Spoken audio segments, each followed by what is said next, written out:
오늘 2024년 12월 22일입니다. 주일 예배 출애굽기 21장 1절에서 11절까지 읽었는데 17절까지의 말씀을 가지고 예수를 믿는 것이라는 말씀으로 제목으로 잠시 은혜를 나누겠습니다. 한 주간 평안하셨나요? 네. 보십시오. 우리 함께 우리 큰 글씨만 한번 읽어볼까요? 시작. 행복 가득한 새해 되세요. 이제 24년도를 우리가 보내고요. 25년도를 준비하고 있습니다. 한 해 잘 마무리하시기를 바랍니다. 하나님 앞에 감사할 것들 감사하는 시간 되시고요. 한 해 이제 한 일주일 정도 남았는데 또 연약함과 부족함이 있었지요. 돌아보시며 회개하고 돌이킬 부분들, 하나님 앞에 용서를 구할 것들 한번 생각해 보시고요. 또 사람들에게 사과할 것들이 있으면 생각하셨다가 사과하시고 또 회복하는 시간 되었으면 좋겠습니다. 할렐루야. 우리 출애굽기 강의하고 있습니다. 10계명을 선포했지요. 그 말씀을 들은 이스라엘의 반응을 지난주에는 말씀을 드렸습니다. 그 말씀, 하나님의 웅장한 음성, 그 음성을 들은 모든 이스라엘이 그러했지요. 너무 두렵습니다. 우리가 죽을 것 같습니다. 그렇게 말하자 모세가 말을 하지요. 하나님의 말씀은 우리를 두렵고 떨게 하려는 말씀이 아니고 하나님의 말씀은 우리를 죽이려는 것이 아니다. 하나님은 생명의 말씀이고 은혜의 말씀이다 라는 것을 말합니다. 그러니 모세가 말하지요. 두려워하지 말라고. 하나님은 우리를 계속해서 자라게 하시려고 말씀을 주시는 것이고 하나님을 경외하게 하시려고 말씀을 주시는 것이며 또 하나님 앞에 우리가 범죄하지 않게 하나님의 말씀을 어기지 않게 하려고 지금 이 말씀을 주신 것이다 라는 거예요. 저와 여러분들이 이 자리에 앉아 있지요. 우리가 예배하는 이유는 하나님을 무서워하고 두려워 떨려는 것이 아니라 생명의 하나님, 사랑의 하나님, 그 하나님 앞에 한 걸음 더 나아가게 하시려고 하나님이 우리를 이 자리에 불러주신 것입니다. 우리의 심령, 우리의 영혼이 더 자라게 하려고, 성장하게 하려고 우리를 이 자리에 부르셨습니다. 그리고 하나님 은과 금으로 우상을 만들지 말라 했습니다. 여러분 잘 생각하십시오. 이 우상을 은과 금으로 막 만드니 이 시대에 우리는 그러지 않습니다. 금 있으면 얼마나 좋겠습니까? 다 팔아버리지요. 아니에요. 우리 안에 은과 금이 있고요. 우리 안에 하나님을 대신하는 그 모든 우상들이 있습니다. 누구에게나 있습니다. 그리고 우리의 마음은 그 우상을 자꾸 찾으려고 해요. 그게 바로 우리의 악함입니다. 그러니까 하나님께서 두 번째 계명으로 빨리 말씀을 하신 거죠. 온 세상의 창조주 하나님, 그 하나님만 섬겨라. 우상 만들지 말아라. 하나님 말씀하셨잖아요. 우리 마음 안에 하나님 아닌 다른 것들을 자꾸 두려는 그 본성을 내려놓으시고 우상을 내려놓는 우리가 되길 바랍니다. 그리고 토단, 제단을 쌓으며 계단을 만들지 말라 하시며 예배할 때에 하나님 한 분만을 예배하라고 권고하셨지요. 그리고 이제 오늘부터 이스라엘 백성이 그랬잖아요. 하나님이 우리에게 직접 말하지 말게 해주시고 모세, 당신이 대신 우리에게 말씀해 주십시오 했습니다. 그래서 하나님께서 이제 대신하시는 그 말씀 중에 오늘 십계명 중심으로 한 백성들에게 하는 부과되는 규칙을 주시고 계시는 것입니다. 오늘 본문 1절부터 17절까지 한 4가지 정도로 나눌 수가 있는데요. 1절부터 6절까지는 남종에 대한 규칙을 말합니다. 세부 규칙이죠. 그 법규를 말하고 계시고 또 7절부터 11절까지는 여종에 대한, 그리고 12절부터 14절까지는 살인에 대한, 살인하지 말라는 거고요. 또 15절에서 17절은 부모를 공경하라라는 말씀에 대한 부가적인 설명을 하나님께서 해주시는 거예요. 근데 오늘 제목이 뭐라고요? 예수를 믿는 것. 자, 여러분, 우리가 예수를 믿기 위해서 이 자리에 있습니다. 예수를 믿는 분들이 이 자리에 계십니다. 예수를 믿는 것이 무엇인지, 우리가 신앙생활을 하는 것이 무엇인지, 오늘 말씀 남종, 여종, 오늘 말씀 남종과 여종, 또 살인 혹은 또 부모에 대한 공경, 여러 가지를 말하고 있지만 이것이 그때 당시에만 적용되는 말씀, 사실 우리가 현재 종을 부리지는 않잖아요. 종을 부리지는 않잖아요. 그러니까 좀 동떨어진 말씀입니다. 아니에요. 물론 그 말씀은 우리에게 그렇게 바로 직접적인 말씀은 아니지만 하나님의 마음이 어떠한지 좀 나누려고 합니다. 한번 생각해 보시며 예수 믿는 것이 무엇인지 한번 생각해 보시기를 바랍니다. 그러하기에 우리의 신앙생활은요, 우리의 신앙생활은 단순히 이 자리에서 우리가 예배하고 찬송하고 일어섰다 앉았다 뭐 기도하고 하는 그런 종교 활동으로 끝나는 것이 아니에요. 우리의 일상생활에서 우리의 삶에서 우리의 신앙은 나타나는 것이고 우리의 신앙생활은 이어지는 것입니다. 그렇게 한번 잘 생각을 해보시기를 바랍니다. 먼저 남종에 대한 법규가 나옵니다. 먼저 종이라는 개념이 좀 낯설기는 하지만 이때 당시에 보세요. 히브리 종입니다.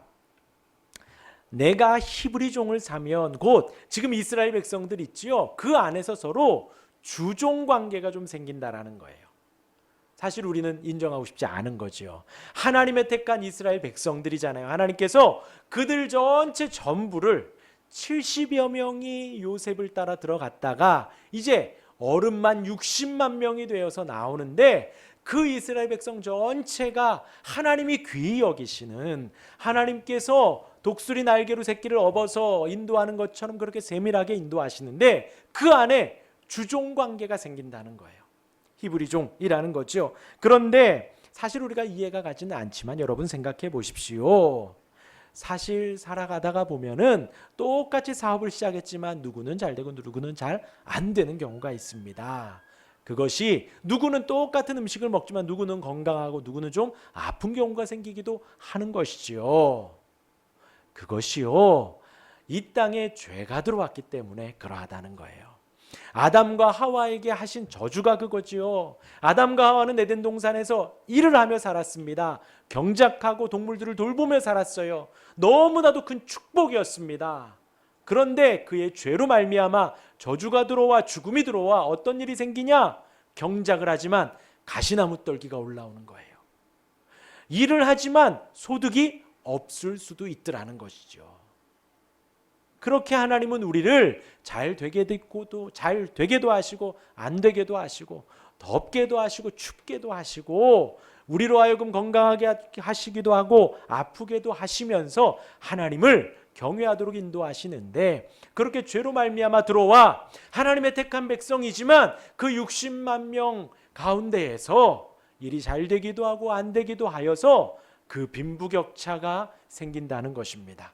그러한 가운데 돈이 없으면 어떻게 해요? 빚을 지지요. 갚아야 하는데 못 갚습니다. 어떻게 하면 될까요? 신용 대출 쓰면 될까요? 이때에는 카드가 없잖아요. 단말기도 없잖아요. 이때에는. 그러하니 그 진 빚을 갚기 위해 내가 종으로 봉사하겠다라는 거예요. 그 남종을 너희가 살 때에는 몇 해 동안만 써라? 6년만 쓰라는 거예요. 6년만. 그리고 7년째에는 돌려보내라는 것이지요. 돌려보내라는 겁니다. 인간적이지요. 이 진 빚을 갖다가 그만큼 탕감받기 위해서 내가 일해주겠다. 근데 그렇게 하면서 사실 그 주도권은 누가 가지고 있어요? 종이 가지고 있습니까? 주인이 가지고 있습니까? 주인이 가지고 있는 거예요. 그러하니 너가 하루 일하는 하루 품삯 한 데나리온이 아니야. 너는 일 잘 못하잖아. 조금 더해. 사실 그렇게 해버리면 6년이 아니라 16년, 26년을 써도 사실 주인이 다 탕감 못했다라고 해버리면 끝이잖아요. 그러하니 그러지 말고 혹 그러하여서 너희들 가운데에서 이스라엘의 종이 생길 때에는 6년까지만 하여라. 7년째에는 다 빚을 탕감하고 그 사람을 돌려주라는 것입니다. 7년째는 꼭 풀어주라는 거예요. 왜요? 지금 너희들도 지금은 자유민이지만 얼마 전까지만 해도 애굽의 종이었잖아요. 몇 년 동안? 430년 동안. 400여 년 동안. 여러분 생각해 보십시오. 사실 4년도 힘든데요. 40년도 힘든데요. 400년이면요. 내 아이가 또 그 아이가 눈 뜨면 같이 벽돌을 굽고요. 같이 종노릇하는 거예요. 노예를 온 가족이 아버지, 자식까지 3대, 4대까지 계속해서 해야 하는 그런 상황, 그런 암울한 상황 속에서 건진받은 너희도 그랬지 않느냐. 그러니까 혹 너희 가운데 주종관계가 생기고 종으로 온다면 6년까지만 쓰고 돌려보내라는 것입니다. 그러면서 단신으로 왔으면 단신으로 보내고, 그 안에서 결혼했으면 그 아내도 데리고 나가라고 권면을 합니다. 그리고 4절, 5절, 6절을 보면요, 만일 상전이 그에게 아내를 주면, 생각해 보십시오. 종에게 이 상전이 뭐 중매를 했던지 아니면 너 얘랑 결혼해라 라고 한다 그러면 그 종을 얼마나 귀히 여기는 거예요. 그렇죠? 아무나 소개시켜 줍니까?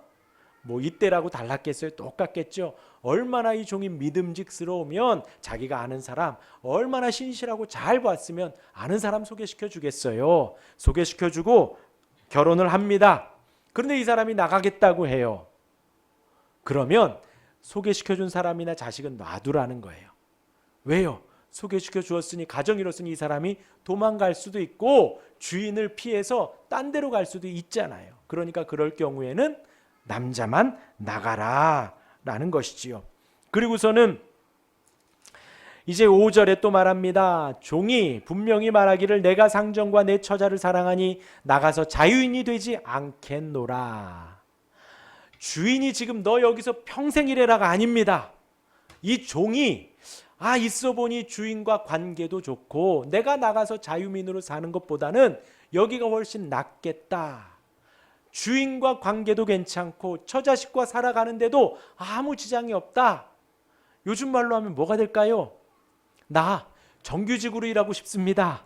나 여기서 일하게 해주십시오. 이제 계약직 말고 비정규직 말고 여기서 내가 정규직으로 있게 해주십시오 정도 되지 않을까요? 내가 여기서 당신을 잘 섬기겠습니다 라고 하면 6절에 상전이 그를 데리고 재판장에게로 갈 것이요 그를 문이나 문설주에 데리고 가서 귀를 뚫고 내가 이 주인의 말에 내 귀를 열겠습니다 하고 귀를 뚫고 그 사람의 종이 되는 것입니다. 종신토록 이 주인이 함부로 내보내거나 함부로 팔지 못한다는 거예요. 그 안에서 내가 평생 일하겠습니다 하는 다짐을 하는 것이지요. 어떠신가요? 우리가 생각하는 노예, 우리가 생각하는 사극에서 나오는 막 앞에서 벌벌벌 떨고 뭐 이렇게 허름한 옷 입고 머리 숙이고 그런 개념이 아닙니다. 아닙니다. 내가 빚을 갚기 위해서 들어가는 것이고 주인은 또 이 사람과 관계가 좋으니 함께 같이 여기서 살아가자, 그런 관계인 거예요. 남종에 대한 말씀 이렇게 넘어가고 이제 여종의 문제입니다. 여종은 사실 조금 더 삭막해요. 7절을 보세요. 7절 함께 읽어볼까요? 시작.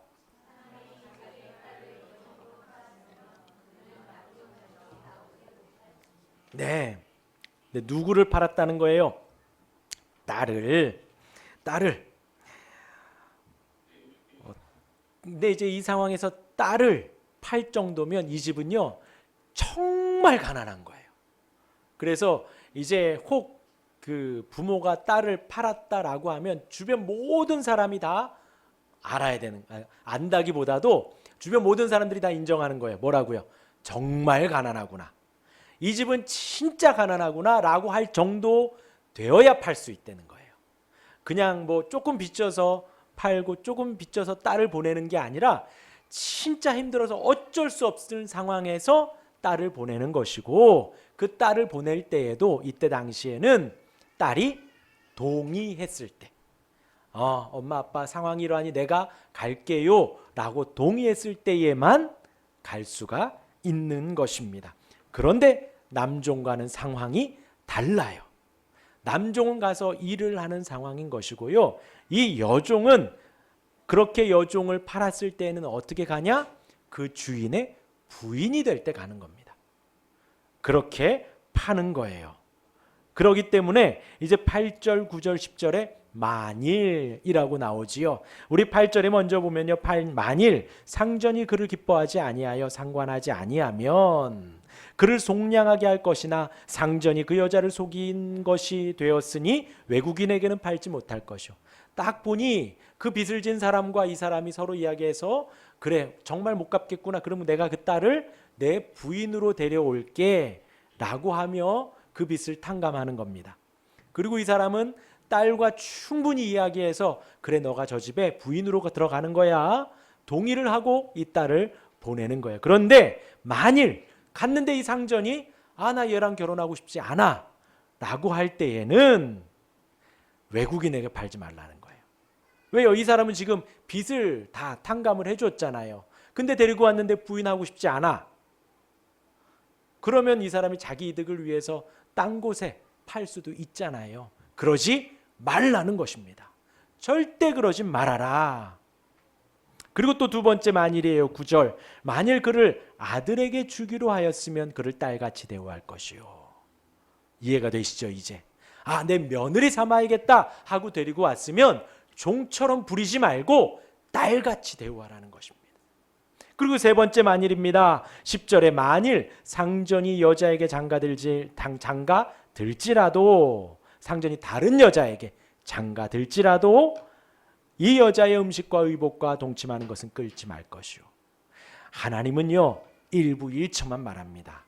그런데 이때 당시에는 가부장적인 상황 속에서 일부 다처가 문화적으로 있었을 뿐이지 하나님은 일부 일처 아담에게는 하와를 주신 거예요. 이러한 상황 속에서 혹 다른 사람에게 이 사람이 또 장가를 갔을지라도 그럼 이 사람은 어떻게 되는 거예요? 버려지는데 버리지 말라는 것입니다. 그 여자의 음식과 의복을 끊지 말라는 거예요. 동침하지 말라. 사랑까지도 끊지 말라는 것입니다. 그렇게 하며 11절을 보세요. 같이 읽겠습니다. 시작. 그가 이 세 가지를 시행하지 아니하면 만일 이 세 가지를 행하지 않으면 이 여자는 그냥 자유민이 되는 거예요. 돈을 지불하지 않아도 이러한 대우를 받지 않는다면 그냥 자기 집으로 부모에게로 돌아가면 되는 것입니다. 11절까지의 말씀이 어떠신가요? 지금 우리의 생각과는 좀 많이 다르지요? 많이 다르지요. 하나님께서 그 남종을 보호하기 위해서 이 법규들을 주신 것이고 하나님께서 이 여종들을 보호하기 위해서 사회적 약자들 이들을 보호하고 지켜주기 위해서 이 말씀을 주신 것입니다. 남종과 여종을 무시하지 말라는 거예요. 물질 때문에 와 있는 것이지 그 물질이 더 귀하다고 이 사람을 무시하거나 때리거나 함부로 대하지 말라는 것입니다. 인격으로 대우하고 존중해 주라는 거지요. 그 사람의 최소한의 인간적인 대우를 받게 하나님이 하라는 것이에요. 하나님. 이어서 12절에 보면 살인하지 말라라는 말씀에 추가적인 말씀을 하십니다. 어떻게 해요? 사람을 쳐 죽인 자는 반드시 죽일 것이다. 그리고 13절에 만일 사람이 고의적으로 한 것이 아니라, 그러니까 사람을 쳐 죽였을 때에 고의적으로 했다라는 것은요, 이 고의가 단순히 뭐 이렇게 하다가 툭, 저희 집에 아들만 셋이거든요. 눈 뜨면 싸우고요, 잘 때까지 싸웁니다. 그런데 이게 싸우는 방법도 여러 가지예요. 지들끼리 툭탁 하는데 분명히 누가 봐도 쳤어요. 근데 실수로 했대요. 참, 저희 집에는 아직 CCTV가 없거든요. 이거 돌려볼 수도 없고 꼭 그렇게 해서 싸워. 형이 자기를 때렸대요. 그냥 이렇게 툭 쳤는데 때렸대요. 그래서 자기도 때린 거래요.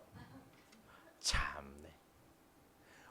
이제 여기에서 이제 고의냐 아니냐 이제 이거를 부모가 판단을 해줘야 됩니다. 근데 여기 성경에서 나온 만일 사람이 고의적이라는 이 고의는요 더 심각한 거예요. 계획적인 겁니다. 어떻게 하려고? 이 사람을 살해하려고 계획을 짜고 숨어 있다가 나타나 갑작스레 공격을 하는 거죠. 그 계획적으로 쳐 죽였을 때는 12절 반드시 그를 죽여라. 그만큼 생명은 소중하다. 그러나 13절에요. 만일 고의적으로 한 것이 아니라 나 하나님이 사람을 그의 속에 넘긴 것이면 내가 그를 위하여 한 곳을 정하리니 그 사람이 그리로 도망할 것이며 했습니다. 그러니까 고의적으로 한 것이 아니라 어떻게 하다가 사고가 나거나 어떻게 하다가 실수로 그런 일이 생길 수 있지요. 사고가 날 수 있잖아요. 그럴 경우에는 지금 하나님께서는 이 어떻게 보면 가해자를 좀 보호해 주는 겁니다. 고의가 아니니까. 그리고 이 사람은 재판을 받겠지요. 그리고 증인 2사람 이상이 증거했을 때 그 사람은 그것이 증거로 판정이 돼서 재판을 받을 수가 있는 겁니다. 고의가 아닐 경우에는 그렇게 하여라 라고 이야기를 합니다. 그 이제 이 12절 13절 이 살인에 대한 부분을 우리가 생각하면요, 항상 무엇을 생각해야 되냐? 우리의 호흡, 우리의 생명 누가 주신 거라고요? 하나님이 주신 겁니다. 우리가 오늘 눈 떠 이렇게 예배하는 것 하나님이 기회를 주신 것입니다. 혹 하나님이 생명을 거두어 가셨다. 혹 문명을 달리했다. 하나님이 거두어 가신 거예요. 생명의 주인은 하나님이십니다. 어쩌다가 오래 사는 거 없습니다. 하나님이 은혜를 주셔서 살게 하시는 것이에요. 하나님이 데려가시는 것입니다. 그 호흡을 주관하시는 분 하나님이신 것을 잊지 말라는 거예요. 그러하니 하나님께서 이 사람에게 호흡을 줬는데 우리가 고의적으로 이 사람을 해야 하는 것은 그 하나님의 주권을, 하나님의 그 생명을 우리가 무시하고 하나님을 저버리는 거예요. 그러니 그 사람도 반드시 죽여라. 생명을 소중히 여기시는 우리가 되기를 바랍니다. 그리고 이어서 15절에 부모를 치는 자는 사람을 쳐 죽인 것과 같은 수위의 죄라고 말을 합니다. 부모를 공경하라는 것이죠.